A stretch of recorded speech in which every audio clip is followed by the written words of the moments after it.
My husband filed for divorce at my 73. I'm taking the house, the car, everything. My lawyer shouted, "Fight back." But I quietly signed the divorce papers. He celebrated his victory for a month, until he found out that all the property was registered in the name of... Good day, dear listeners. It's Clara again. I'm glad you're here with me. Please like this video and listen to my story till the end, and let me know which city you're listening from. That way I can see how far my story has traveled. People always ask me how I kept so calm, how I sat across from my husband of 47 years, watched him slide those papers across the kitchen table, our kitchen table, the one we'd picked out together at an estate sale in 1987, and simply looked at him without crying. The truth is, I had been practicing that calm for a long time, longer than I realized. My name is Dorothy Eleanor Marsh. I am 73 years old. I was born in Boise, Idaho, grew up in Sacramento, and spent the better part of my adult life in a 4-bedroom colonial on Wisteria Lane in Dunmore, Pennsylvania. I raised 2 children in that house. I painted every room in it at least twice. I planted the rose bushes along the front walk the spring after my mother died, because she always said roses were God's reminder that beauty requires thorns. For 47 years, I was married to Gerald Raymond Marsh. Jerry, a civil engineer who loved fly fishing, who burned everything he cooked on the grill, who cried at the end of Field of Dreams every single time, no matter how many times we watched it. I loved that man the way you love the furniture of your own life, not always noticing it, but unable to imagine the rooms without it. We weren't a perfect couple. Nobody is, after that many years. There were stretches of distance, seasons of silence, the ordinary erosions that come with decades of shared living. But we had built something real, something solid. At least, that is what I believed. The first sign came in the spring of my 72nd year. Small things. Jerry started keeping his phone face down on the table. He had never done that before. When I mentioned it once, lightly, he said the screen brightness bothered him. I accepted that. I was a woman of 72. I did not go looking for trouble. Then came the late evenings. He had always been a man of routine. Dinner at 6, news at 7, bed by 10. Suddenly, he was attending professional development meetings on Tuesday nights. At 69. Retired. I did not ask too many questions. I told myself he needed something, some sense of purpose outside the house. I was perhaps being generous, or perhaps I was being willfully blind. I have thought about that distinction many times since. By summer, the distance had become something you could almost touch. He sat across from me at dinner and looked through me rather than at me. When our daughter Linda called from Portland, he would take the phone into the garage to talk. Just hard to hear in the house, he said. The garage, where he'd never taken a call in 40 years of marriage. I remember standing at the kitchen sink in August, washing the dinner dishes, watching the backyard go golden in the evening light, and thinking, something is wrong. Not with me, not with the house, with us, with him. The thought arrived with a kind of terrible quietness, the way a doctor's voice goes soft before bad news. I did not confront him. I am not sure why. Pride, perhaps, or the fear that asking the question would make the answer real. What made it real was a Tuesday evening in October. I came home early from my book club. Marjorie had felt ill and we'd ended early, and found a car in the driveway I didn't recognize. A silver Hyundai with a dent above the rear left wheel. I remember that dent. I remember thinking, whose car is this? I walked in through the back door. Jerry was at the kitchen counter, and he startled badly when he heard me. There was a coffee mug on the table that was not mine. pink lipstick on the rim. He said a colleague had stopped by to drop off some documents. The colleague, apparently, had left in such a hurry that she'd forgotten her coffee. I said nothing. I washed the mug. I put it in the cabinet. But I noticed everything. 6 months later, on a Tuesday again, they were always Tuesdays with Jerry, he sat down across from me at that same kitchen table and placed a manila envelope in front of me. His hands were steady. He had rehearsed this moment, I could tell. "Dorothy," he said, "I want a divorce." I looked at the envelope. I looked at him. "I've spoken with an attorney," he continued, his voice careful and practiced.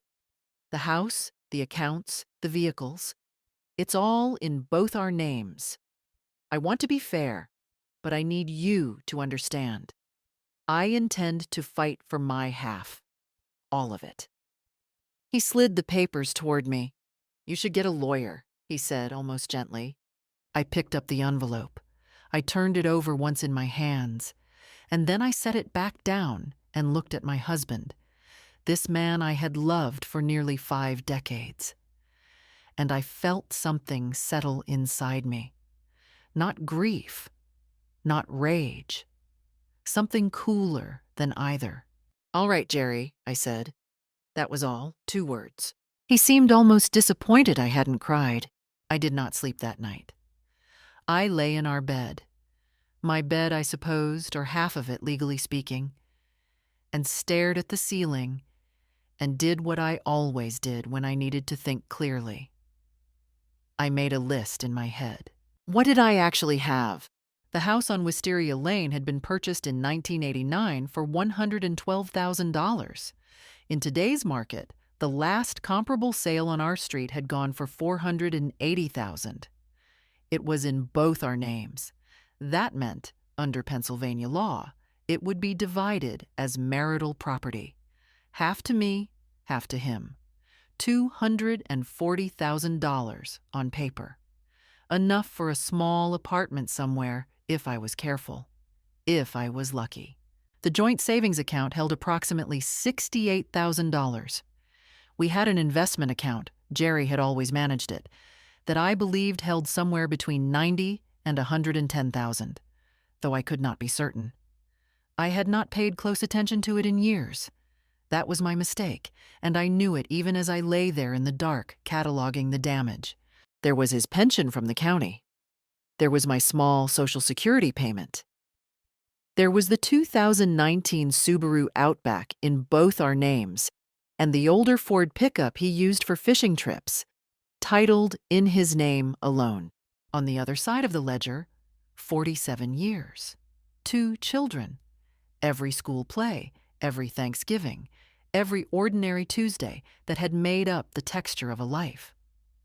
None of that had a dollar figure, and none of it would matter in a courtroom. I was frightened. I will not pretend otherwise. I was a woman of 73 with a modest retirement income, no professional credentials beyond a bookkeeping certificate from 1972, and a husband who had apparently been planning this for some time. He had a lawyer. He had a plan. He had, I suspected, considerably more information about our financial situation than I did. But here is what else I had. Time. Jerry did not know that I knew things he didn't know I knew, and I had, over 73 years of living, learned one thing about powerful men who underestimate quiet women. They are almost always careless about the details. The morning after he told me, I called my daughter Linda.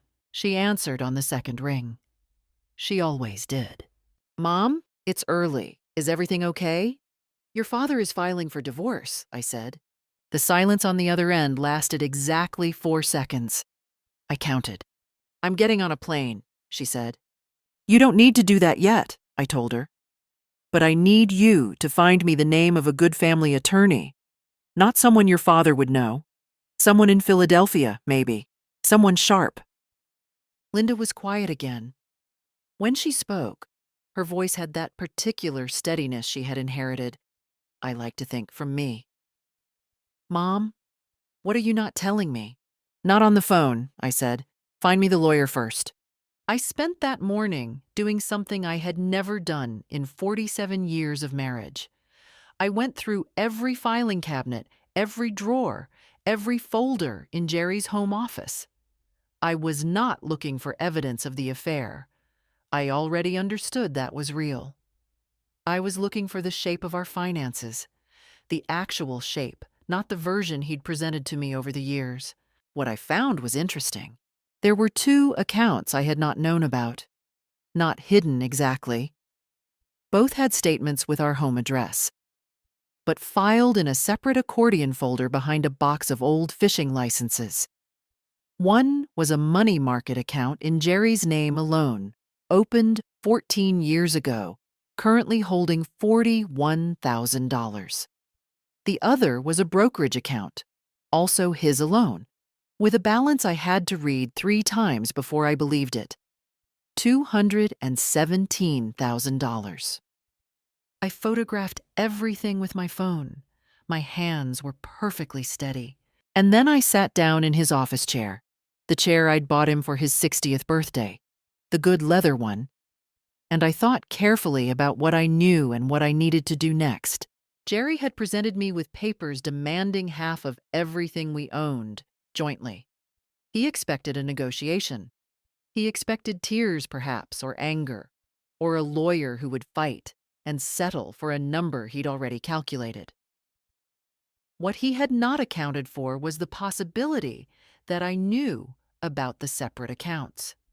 What he had not accounted for was the question of when those accounts had been opened and where the money had come from. Because if that money was marital income, hidden in his name alone, the legal calculus changed considerably. I picked up my phone and called the number Linda had texted me an hour earlier. "Hartley and Associates," said the receptionist. "How can I help you?" "I need to speak with an attorney," I said. "My name is Dorothy Marsh. My husband has filed for divorce, and I believe he has been hiding assets." That afternoon, I drove myself to Philadelphia. 40 minutes on the interstate. The autumn trees along the Schuylkill were extraordinary. Red and gold, and a particular shade of orange that always made me think of my mother. I drove with both hands on the wheel and the radio off. The plan, by then, was already beginning to take shape. The offices of Hartley and Associates were on the 14th floor of a glass building on Market Street, and the view from the conference room looked out over the Delaware River, gray and wide in the October light. I sat across from a woman named Claire Okafor, mid-40s, precise dark suit, the kind of stillness that comes from having heard many devastating things without flinching. And I laid out everything I had found. I placed my phone on the table and walked her through the photographs, the money market account, the brokerage statements, the dates the accounts had been opened. She studied each image without expression. She made notes in a yellow legal pad. She asked exactly 4 questions, each one surgical. When I finished, she set down her pen and looked at me. "Mrs. Marsh," she said, "do you understand what you've brought me?" "I have a general idea," I said. "Under Pennsylvania law, assets accumulated during the marriage, regardless of whose name they're titled in, are considered marital property subject to equitable distribution." She paused. "Your husband's attorney will argue these accounts were separate. That argument is going to be very difficult to sustain if the funds can be traced to joint marital income." "Can they be traced?" "That," she said, "is what forensic accountants are for." We spoke for an hour and 40 minutes. When I left, I had retained Claire Okafor at $350 an hour and authorized a formal discovery process that would compel Jerry's attorney to produce a full accounting of all assets held in his name, joint or otherwise. Claire had also filed a notice with the court that I was now represented, which meant Jerry could no longer contact me directly about the divorce proceedings. I drove home in the early evening. The sky was pink over the highway. I felt something I hadn't felt in months. Agency. The following week, I noticed a change in Jerry. He had moved into the guest bedroom by then. That had been my suggestion, offered quietly and without drama, and he had accepted it with the slightly confused compliance of a man who had expected more of a fight. But now he was watchful. He began asking casually what I'd been doing, whether I'd spoken to anyone, whether I'd made any decisions yet. I told him I was taking my time. On a Wednesday evening, I was watering my roses in the front yard when a car slowed at the curb. Silver Hyundai, the dent above the rear left wheel. The window rolled down, and I found myself looking at a woman I had never formally met, but recognized immediately from the photo Linda had found on a faculty page at the community college. Sandra Briggs, 44 years old. An administrative coordinator in the continuing education department. Brown hair, wide eyes, a pleasant face currently arranged in a complicated expression I could not quite name. She looked at me for a long moment. Then she drove away.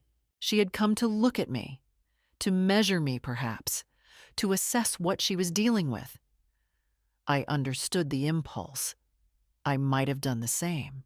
What she saw, I imagined, was a small gray-haired woman in garden gloves watering roses. She did not see the meeting in Philadelphia. She did not see the forensic accountant Claire had already engaged. She saw a retired bookkeeper in her 70s who was quietly accepting the situation. Good. The direct proof came 10 days later.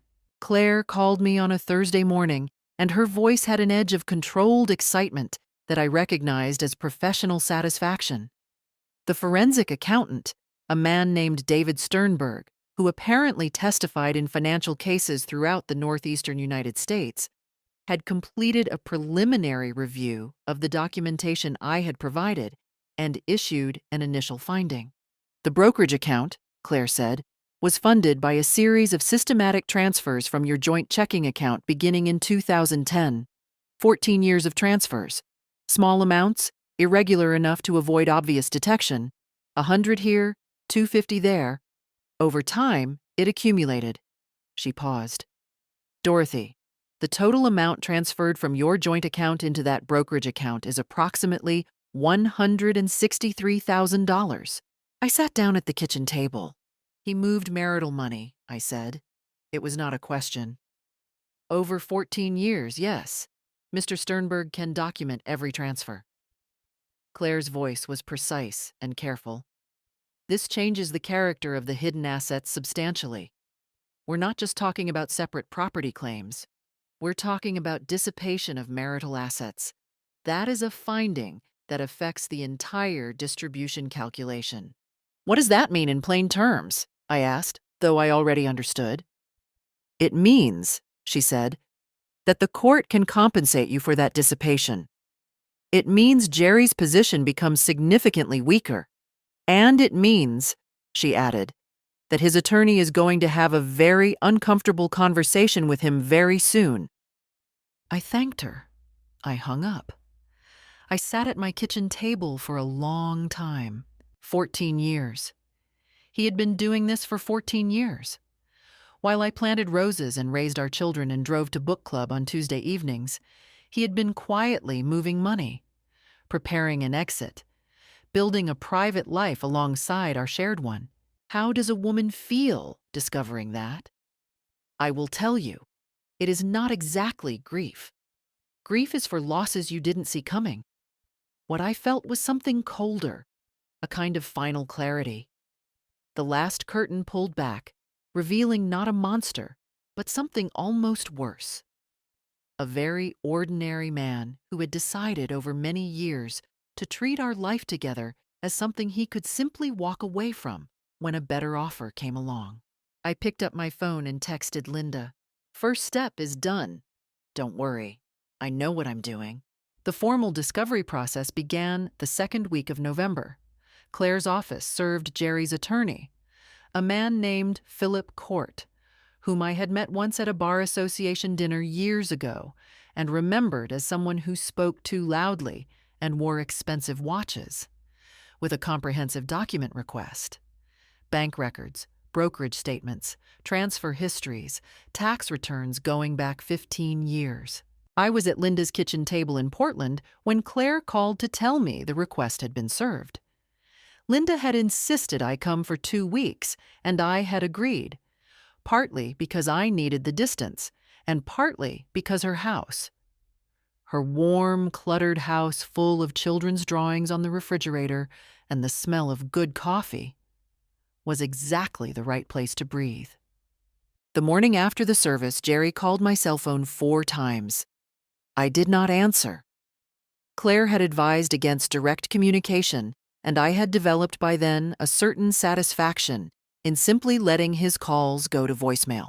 He left a message on the 4th attempt. Dorothy. A pause. His voice was different. The careful, rehearsed quality was gone, replaced by something tighter. I don't know what you think you're doing, but you need to stop. Philip says you've hired someone in Philadelphia and that you're requesting records. We had an agreement. Another pause. Call me back. We had an agreement, as though a conversation over a kitchen table constituted a binding contract, as though I had somehow obligated myself to his version of this story. I played the voicemail for Linda. She sat with her coffee and listened without expression, which was, I thought, one of the most admirable qualities she had developed as an adult. He sounds scared, she said. He should be, I said. The escalation came the following weekend. I had returned to Dunmore by then, and on a Saturday afternoon, Jerry's car pulled into the driveway. He had not been staying at the house. He'd moved temporarily to a hotel, which was his choice, and the fact of his return without notice was, in itself, a kind of aggression. He walked into the kitchen without knocking. He still had his key, which was technically his legal right, and I had anticipated this moment. Sandra was not with him. That surprised me slightly. I had expected them to come together. Strength in numbers, or perhaps moral support. Instead, it was only Jerry. 69 years old, taller than me by 8 inches, and very angry in the particular way of men who have been told, for the first time, that they are not in control of a situation. You need to withdraw that discovery request, he said. No greeting, no pretense. I was standing at the counter making tea. I turned around and looked at him. Good afternoon, Jerry. Dorothy. His voice dropped, lowered toward something that was almost threatening. I'm telling you, this is not the direction you want to take this. You don't know what you're doing. Philip says if you pursue this, it's going to drag on for 2 years and everything gets frozen in the meantime. Your access to the accounts, everything. Is that what you want? To live on Social Security while lawyers fight over this? It was, I recognized, a fairly competent threat. He had rehearsed this too. I've discussed the timeline with my attorney, I said. Your attorney is billing you by the hour and telling you what you want to hear. He moved closer to the table. Dorothy, listen to me. I'm trying to be reasonable. We can settle this quietly. You take the house, I take the accounts, we're done. That's fair. That's more than fair. You take the accounts, I said, including the one you've been feeding money into for 14 years? The silence that followed was very complete. He stared at me. I watched the color leave his face and then come back differently. Not embarrassment, but something closer to fear. I don't know what you're talking about, he said. His voice was not convincing. I think you do, I said. And I think Philip does too, now that Mr. Sternberg's preliminary findings have been shared with opposing counsel. Jerry stood very still. Then he said, quietly and distinctly, You are making a serious mistake. We'll let the court decide that, I said. He left without another word. I heard his car back out of the driveway, and then the street was quiet again.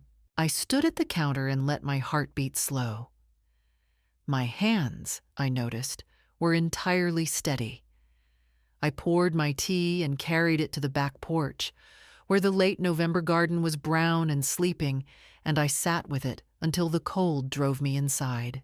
The following week, I drove to the Pocono Mountains and rented a small cabin for 3 days. No phone calls about the case, no reviewing documents. I walked in the woods every morning, ate simple meals, slept 9 hours a night.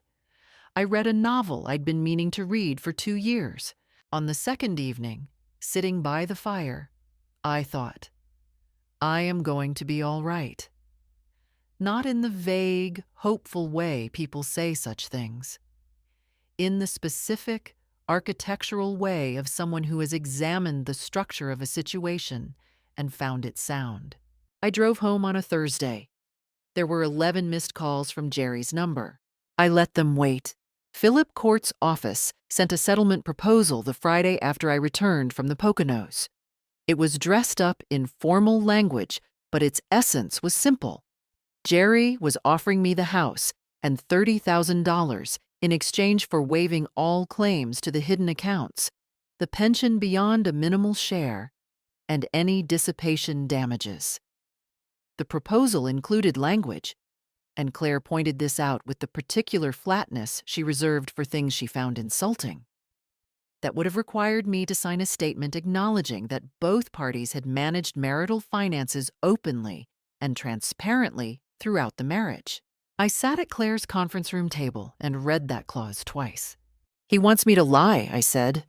"He wants you to release him from liability for the asset transfers," Claire said, "in exchange for the house and $30,000, which, given the full picture of marital assets, represents significantly less than your equitable share." What is my equitable share, realistically? She walked me through the numbers. The joint accounts, the hidden brokerage account, the money market, the pension, the home equity. Accounting for the dissipation finding, her estimate of my equitable share landed between $340,000 and $380,000, exclusive of the home itself. The offer on the table was worth approximately $240,000 plus $30,000, $270,000, against a realistic entitlement of well over $600,000, including the home. "What do we do with this?" I asked. "We decline it," Claire said, "and we let the discovery process continue." I nodded. Decline it. The following Tuesday, my phone rang from an unknown number. I almost didn't answer. I am glad I did. "Mrs. Marsh?" A woman's voice, pleasant and a little uncertain. "My name is Patricia Velarde. I'm a friend of Marjorie's. From book club? She mentioned you might be going through a difficult time, and I hope this isn't intrusive. I went through something similar myself a few years ago, a late-life divorce. I just wanted to say, if you ever wanted to talk to someone who'd been through it." I was sitting in my kitchen. Outside, the November garden was gray and bare. For some reason, the unexpectedness of the call, or perhaps simply the accumulated weight of the months just past, I felt my eyes sting. "Patricia," I said, "I would very much like that." We met for coffee at a bakery in Scranton the following Thursday. Patricia Velarde was 68, recently remarried to a retired schoolteacher, and had a laugh that arrived without warning and filled whatever room she was in. She had divorced her first husband at 64 after discovering he'd been conducting a second financial life entirely separate from their marriage. She had fought it, won more than she'd expected, and rebuilt from scratch. "The hardest part," she told me over a second cup of coffee, "isn't the money. It's the story you have to give up, the story you thought your life was." I understood exactly what she meant. I also called my son, Robert, that week. He lived in Charlottesville, Virginia, and we had spoken only briefly since the divorce announcement. He was careful with both his parents, trying not to take sides in a way that was admirable and also, at times, maddening. But this conversation was different. "Mom," he said, after I had explained where things stood. "What do you need from me?" "I need you to know the truth," I said. "Not to do anything with it, just to know it. Your father hid $258,000 in accounts I didn't know about over 14 years. I am not the difficult party in this proceeding. I want you to know that." A long pause. Then, "Does Linda know all of this?" "Linda has known since the beginning." Another pause. "Okay," he said quietly. "Mom, I'm sorry. I should have called sooner." "Yes," I said without unkindness. "You should have." But I was glad he called then. There is no use dwelling on the timing of men who mean well. They came on a Sunday. I had made soup, a thick lentil soup that my mother used to make in the winter, the recipe unchanged since 1962. And I was sitting at the kitchen table with a library book when I heard a car in the driveway. I looked out the front window and felt something tighten in my chest. Jerry's car, and behind it, the silver Hyundai with the dent above the rear left wheel. They had come together this time. I did not go to the door immediately.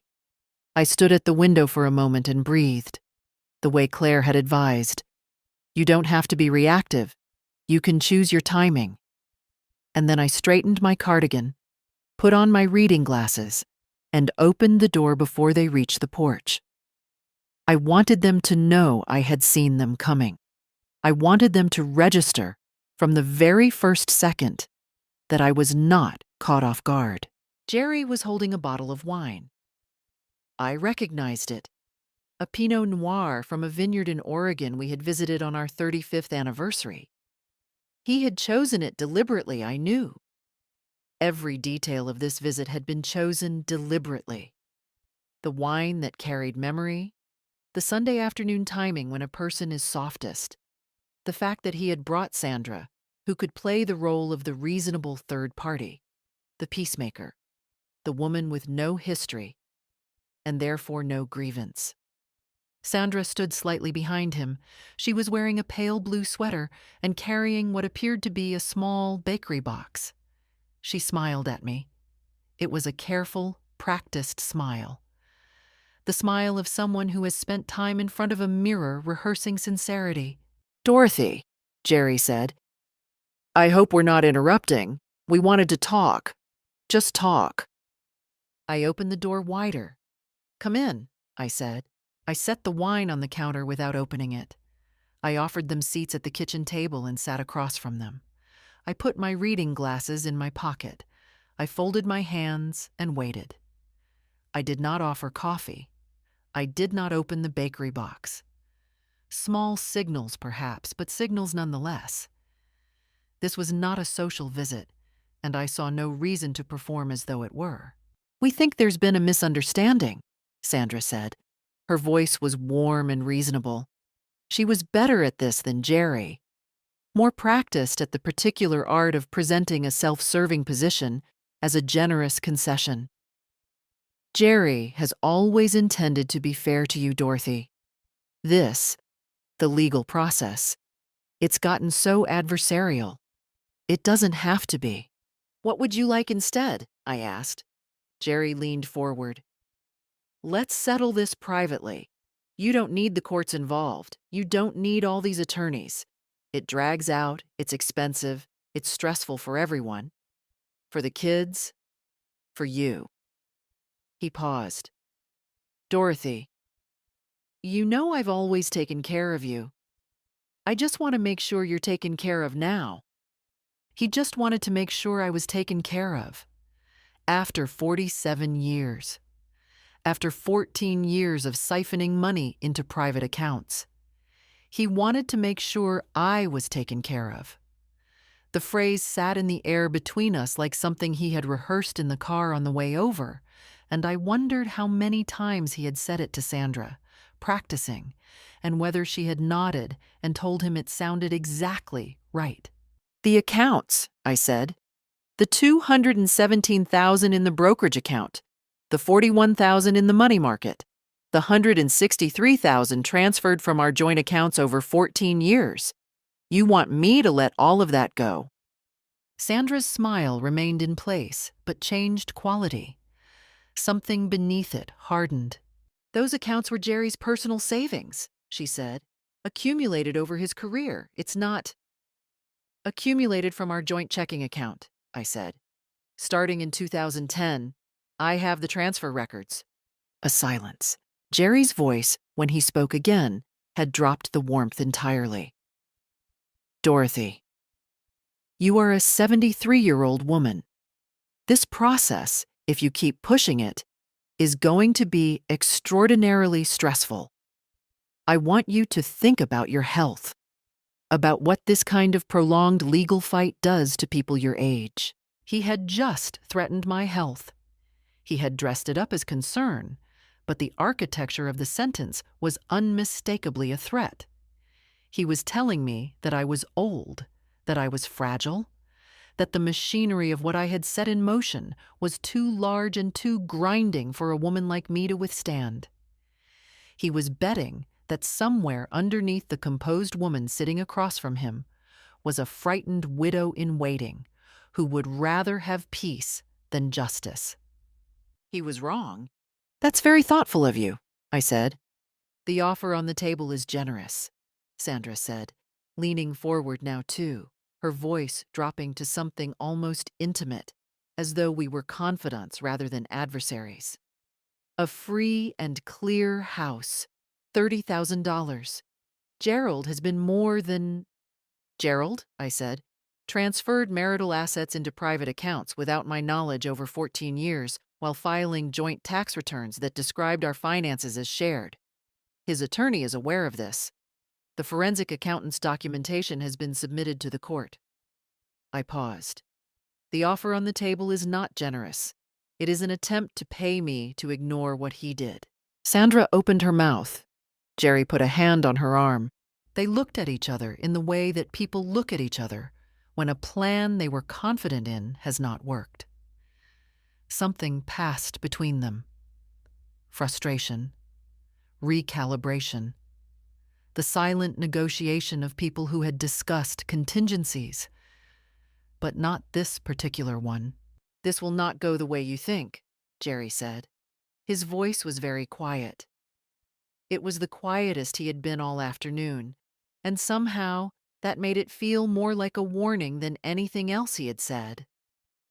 "Perhaps not," I said, "but it will go honestly." They left. I stood at the window and watched the two cars back out of my driveway and disappear down Wisteria Lane. The Pinot Noir still on my counter, the bakery box still unopened on my table. And I felt, yes, afraid. Not of the legal proceeding. Not of the outcome, which Claire and I had examined from every angle and found sound. What I felt was something older and more specific. The fear of being alone at 73, of the future stretching out unknown and unshared, of having to become, at this age, a different woman than the one I had spent a lifetime becoming. But the fear did not paralyze me. That was the thing I had not expected. It arrived, fully and without apology, and I felt it completely. And then it did something I can only describe as converting, transforming in my chest, from a weight into a kind of fuel. Every threat he had made, every condescending word, every careful, rehearsed manipulation, it all went into the same place and came out as something harder and cleaner than fear. I finished my soup. It was still warm. The hearing was scheduled for a Thursday morning in January at the Lackawanna County Courthouse in Scranton. I wore my good gray wool coat. I arrived 15 minutes early. The courtroom was smaller than I had expected. Wood paneling, fluorescent light, the particular municipal quiet of a place that processes human wreckage efficiently and without ceremony. Claire sat beside me at the plaintiff's table, her yellow legal pad open, her posture arranged in the particular way I had come to recognize as her ready posture. Jerry and Philip Court arrived together 2 minutes before the scheduled start. Jerry wore a suit I'd purchased for him 12 years ago for his nephew's wedding. He looked, I noticed, tired. The weeks of discovery had not been comfortable for him. Sandra was not in the courtroom. That was interesting. I had expected her. The hearing was an asset distribution proceeding before Judge Maureen Cresswell, a woman of approximately 60 who wore reading glasses on a beaded chain and had the air of someone who had been lied to in courtrooms for a very long time and found it more tedious than dramatic. Philip Corte opened with the argument I had been expecting. The brokerage and money market accounts were Jerry's separate property, accumulated from prior savings and a small inheritance from his father. They were titled in his name. They had been managed independently. His client had never intended to deceive anyone. He had simply, as many people do, maintained certain personal financial instruments separately from marital accounts. It was competently argued. It might have worked a year ago. Claire stood up. She presented David Sternberg's complete forensic accounting, submitted into evidence as Plaintiff's Exhibit A. The document was 47 pages. It traced, with the tedium of absolute precision, $163,000 across 14 years of transfers. Every transaction date, every source account, every receiving account. It was not a narrative. It was a ledger. It did not require interpretation. Judge Cresswell read for a long time, longer than anyone at Jerry's table seemed comfortable with. Then Claire introduced Plaintiff's Exhibit B, the joint tax returns filed by Gerald and Dorothy Marsh between 2010 and 2024, each of which declared household income and assets without disclosing the accumulation in the separate accounts, a pattern that, Claire noted without dramatic emphasis, raised questions not only for the divorce proceeding, but potentially for the IRS. Philip Court objected. The judge overruled him. Then Claire said very calmly, "Your Honor, I would also like to direct the court's attention to Plaintiff's Exhibit C." I had not known what Exhibit C was until that moment. Claire had told me only that Mr. Sternberg had found something additional in the final week of document production. Plaintiff's Exhibit C was a wire transfer record, dated 11 months before Jerry served me with divorce papers. A transfer of $22,000 from the brokerage account to a joint account held by Gerald Marsh and Sandra Briggs at a credit union in Wilkes Barre. A joint account. 11 months before he asked me for a divorce, while we were still married, while we were still filing joint tax returns. Jerry's posture changed when that document appeared on the screen. I watched it happen from 6 feet away. The careful stillness he had maintained all morning fractured in a way that was, I thought, almost biological. The physical surrender of a position that could no longer be defended. Philip Court leaned toward him and began speaking in a low, rapid voice. Jerry shook his head once, sharply. Philip sat back. Judge Cresswell looked at both tables. "Mr. Court," she said, "I'm going to need your client to explain the purpose of the transfer documented in Exhibit C." Philip stood. "Your Honor, if I could request a brief recess." "You may have 10 minutes," she said. During the recess, Claire and I stepped into the hallway. The courthouse corridor was empty and cold, the January light falling through tall windows and pale slabs. "That transfer," I said. "Sternberg found it in the final production," Claire said. "Court's team produced it. They had to, once the scope of the request was broad enough. I don't think they realized what they were handing us." He was already setting up a life with her. "A shared financial account, 11 months before he served you." Claire's voice was even. "That is not a person who decided to leave the marriage and then met someone.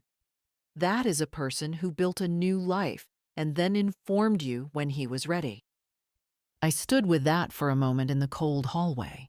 When court resumed, Philip Court offered a statement on his client's behalf that used the words oversight, informal arrangement and no intent to deceive in close proximity. Judge Cresswell listened with the expression of a woman performing the professional courtesy of patience. When he finished, she looked down at the exhibits for a long moment. Then she looked up. "I've seen enough," she said, "to proceed to a distribution determination. Mr. Court, I want to be candid with you.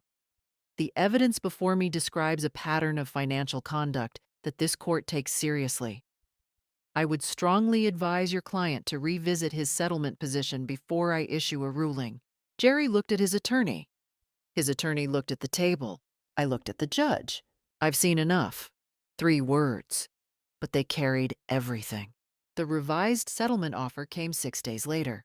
I was in my kitchen. That kitchen, that table, the same window looking out over the winter garden where the roses were bare and sleeping under a thin skin of January frost. Claire called at 2 in the afternoon. The kettle had just clicked off. I poured my tea and sat down before I answered, because I had learned, over these months, the value of being seated and settled before receiving important information. It is a small thing. It matters. Claire's voice had that quality I had come to recognize. Controlled satisfaction, very precisely contained, the professional equivalent of a smile kept off the face. "Philip Court reached out this morning," she said. "His client would like to settle." "Tell me." She read me the terms, the house on Wisteria Lane. To me, free and clear. No buyout required. Jerry was removing his name from the deed entirely. The house where I had painted every room at least twice, where I had raised 2 children, where I had planted the roses after my mother died, it was mine, completely and without condition. The joint accounts, a 60-40 split in my favor. The additional 10% beyond the standard equal division was a negotiated acknowledgement of the dissipation findings.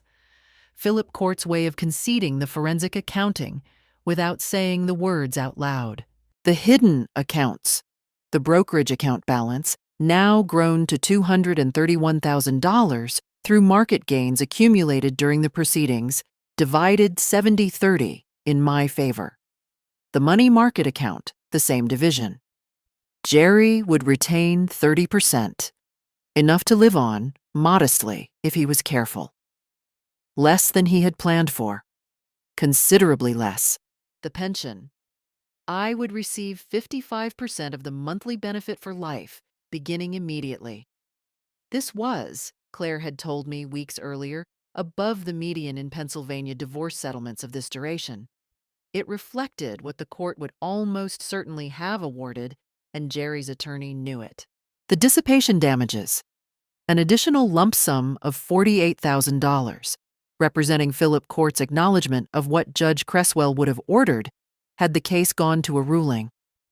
$48,000 was a number arrived at through calculation, not generosity. It was the cost of 14 years of transfers, computed and acknowledged and paid. Claire paused. "There's one more condition," she said. "On our side." "Go on." "Jerry's attorney has agreed to a full disclosure clause, meaning the settlement document will contain an itemized list of all assets, including the hidden accounts, and Jerry will sign it as a complete and accurate representation of marital finances." She spoke slowly and clearly, knowing this mattered to me beyond the numbers. No statement denying that the funds were marital in origin.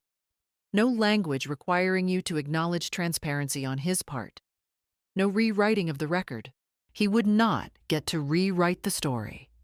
That had been my one absolute condition, stated to Claire in our very first meeting, and maintained through every subsequent exchange, every offer, every attempted negotiation. I had been willing to be reasonable about numbers. I had been willing to move on timelines, but I had not been willing to sign a document that told a false version of what had happened, and he had known it. And in the end, facing Judge Cresswell's stated intention to proceed to ruling, The cost of that lie had become too high. "What is the total value of the settlement?" I asked. Claire walked me through it. The home equity at current market value, the account distributions, the pension capitalized over a reasonable life expectancy, the lump sum. She was precise and thorough, working through each line item without rushing, because she understood that I did not want a summary. I wanted to know every number, every component, the full and complete picture. The total came to just under $710,000 in assets and future income, plus the home. He had come to me in October with an envelope and a plan, expecting to walk away with most of what we had built together, leaving me the house and $30,000 and my silence. He was leaving with 30% of accounts he had spent 14 years building, a reduced pension share, and a signed document that told the truth about what he had done. The distance between those two outcomes was, I thought, a reasonably precise measure of what it cost to underestimate a quiet woman. "Dorothy," Claire said, "this is an excellent outcome, genuinely." "I know," I said, and I did. I accepted the settlement that afternoon. I signed the papers on a Friday, 3 weeks after the hearing, in Claire's conference room on the 14th floor. The Delaware River was visible through the window, gray-green in the February cold, carrying ice in slow sheets toward the bay. I signed my name clearly and without hesitation on every page that required it. Claire witnessed, her assistant notarized. It took 11 minutes. Jerry signed separately, at Philip Corte's office, the same morning. I do not know who was in the room with him. I do not know whether he was steady or shaken, matter of fact or devastated. I have thought about this occasionally and found that the not knowing bothers me less than I might have expected. Some chapters of a story are not yours to witness. They simply happen elsewhere, while you are getting on with things. The month after the papers were signed, I heard through Patricia Velarde that Jerry had told someone at the Rotary Club, a mutual acquaintance, the kind of careless disclosure that comes from humiliation poorly managed, from the need to tell your version before someone else tells theirs. That Dorothy had brought in lawyers and made everything complicated. That she had gone looking for trouble. I found, when Patricia reported this, that I had no feeling about it whatsoever. Not anger, not vindication, not the satisfaction of being right. Simply nothing. That is, I have come to believe, the truest measure of a complete victory.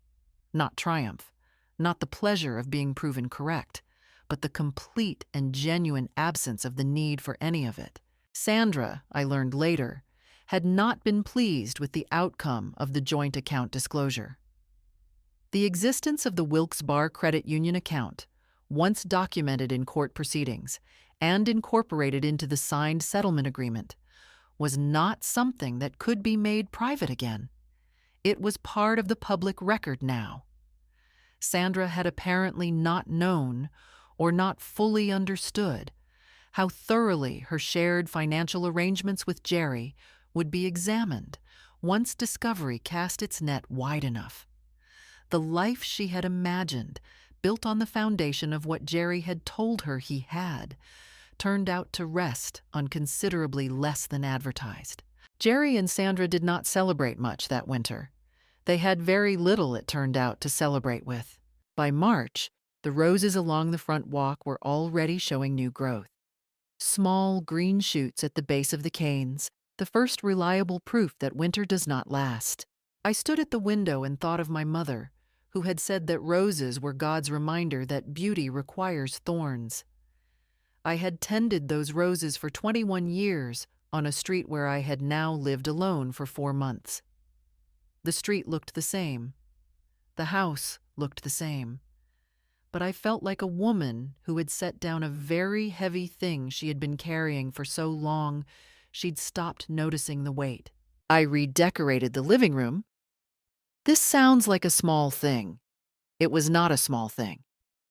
I painted over Jerry's greenish gray, a color I had never liked but declined to contest for 20 years, with a warm cream.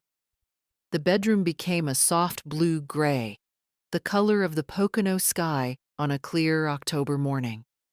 I sold the leather office chair and bought myself a reading chair, the color of autumn leaves, positioned where the afternoon light came in. I sat in it and finished 3 novels before spring.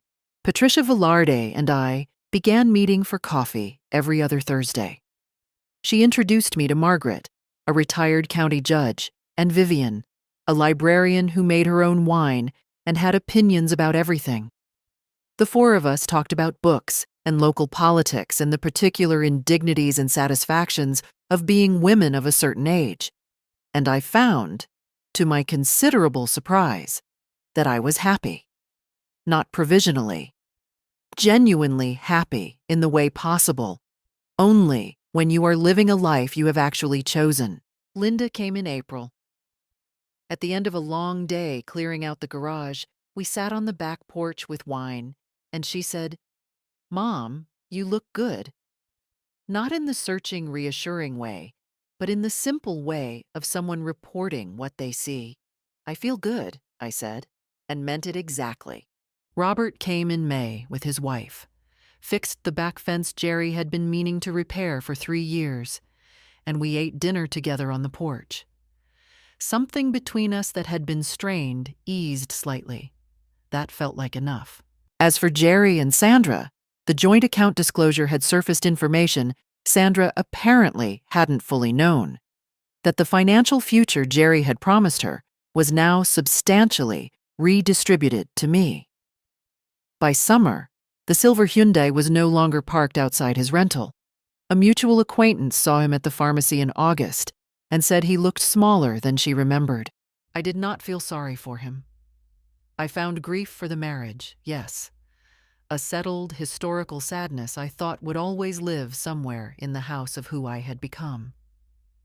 But underneath it was something cleaner. Autumn came again. I planted climbing roses along the fence Robert had mended. Deep red, trained upward. They would not bloom until next year. I planted them anyway. That, I thought, is what 73 looks like when it is going well. People say that at 73, it is too late to start over. I disagree. Starting over at 73 means you have 73 years of evidence about who you are and what you can survive. It means you know the difference between patience and surrender. It means that when someone slides papers across a kitchen table and tells you that you have already lost, you recognize it as an opening bid, not a final verdict. Know what you own, your history, your labor, your decades of showing up. Know it precisely, because no one else will know it for you. What would you have done? Leave a comment. Share this with someone who needs it. Thank you for listening.